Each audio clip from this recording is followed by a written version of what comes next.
Hamas کے شیخ یاسین یہ کہتے تھے کہ آپ نے تو اسرائیل کی ریاست کو تسلیم کر لیا جو کہ بذات خود ایک غلط طریقے سے ہمارے سے وجود میں آئی ہے، ان کو یہ حق کیسے دیا جا سکتا ہے کہ ایک ریاست کے طور پہ یہاں رہیں؟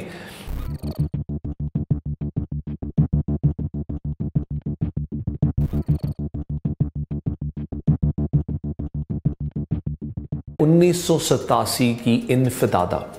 ہوا یہ کہ اسرائیلی فوج کے ایک ٹرک نے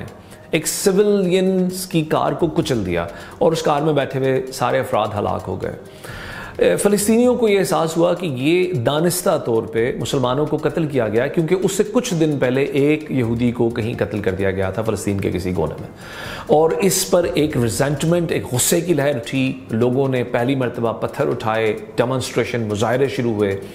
اور پوری جو ارض فلسطین تھی وہ مظاہرین سے بھر کے رہ گئی۔ اسرائیلی ریکارڈ کے مطابق 337 فلسطینی شہید ہوئے، جبکہ ان میں سے 52 افراد ایسے تھے جن کی عمر 17 سال سے بھی کم تھی۔ اور یہیں سے فلسطینیوں میں یہ خیال زور پکڑ گیا کہ پی ایل او، جو کہ ایک سیاسی جماعت ہے اور سیاسی مفاہمت پر یقین رکھتی ہے، شاید ہمارے دفاع کے لیے ناکافی ہے، اور حماس کے نام سے ایک نئی جماعت معرض وجود میں آئی۔ حماس کو اخوان المسلمین، جو کہ مصر کی ایک بہت مشہور جماعت ہے، اس کی ایک شاخ سمجھا جاتا ہے۔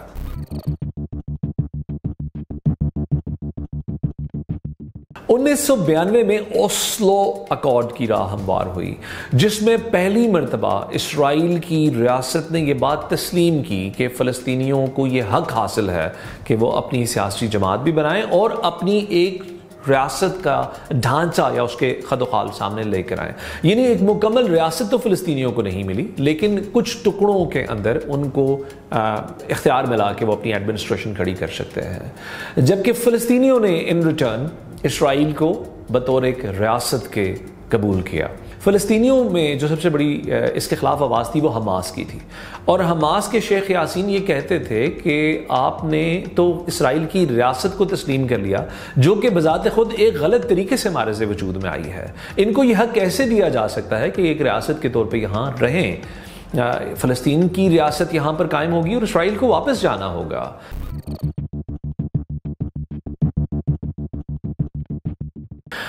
سن 2000 میں، یعنی کہ اوسلو اکارڈ کے 7-8 سال کے اندر انفدادہ 2 شروع ہوئی۔ اس دفعہ حماس نے اسلحہ اٹھا رکھا تھا، باقی ماندہ جو فلسطینی تھے ان کے ہاتھ میں پتھر تھے، انہوں نے سول ڈس اوبیڈینس کی تحریک شروع کی۔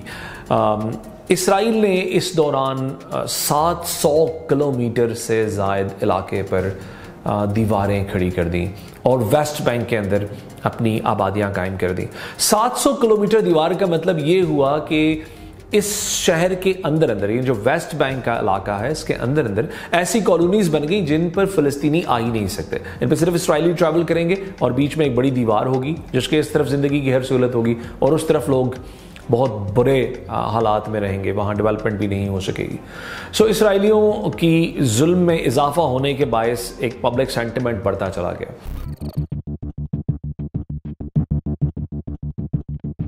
جب وہ اسرائیل کی فوج 2005 میں وہاں سے باہر نکلی تو اب غزہ کا انتظام کس کے پاس ہوگا، اس بات پر 2 آراء تھی، لہٰذا الیکشن کرانے کا فیصلہ کیا گیا۔ اس الیکشن میں پی ایل او نے 58 یعنی 58 اور حماس نے 74 یعنی 74 سیٹیں حاصل کی۔ حماس کو پہلی مرتبہ پی ایل او کے اوپر ایک ایڈوانٹیج حاصل ہوا۔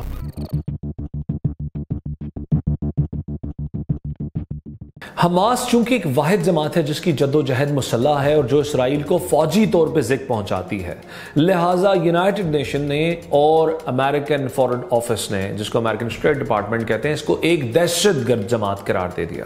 اس جماعت کا بین الاقوامی تشخص کینسل کر دیا گیا، یہ کہیں اپنا بینک اکاؤنٹ نہیں رکھ سکتی، کسی ملک میں آپریٹ نہیں کر سکتی، کہیں فنڈ ریزنگ نہیں کر سکتی، لیکن اس کے باوجود لبنان اور ایران کی حکومتوں نے اس جماعت کو ہمیشہ سپورٹ کیا ہے۔ اقوام متحدہ کے قانون کے مطابق کسی بھی ملک کو 20 میل تک سمندری حدود کے استعمال کی اجازت ہے۔ اسرائیلی فوج نے یہ لمٹ پہلے گھٹا کر 6 میل اور اس کے بعد 3 میل کر دی، جس کی وجہ سے غزہ شہر کی خوراک کی سب سے بڑی سپلائی یعنی کہ ماہی گیری کی انڈسٹری کو بہت شدید نقصان پہنچا۔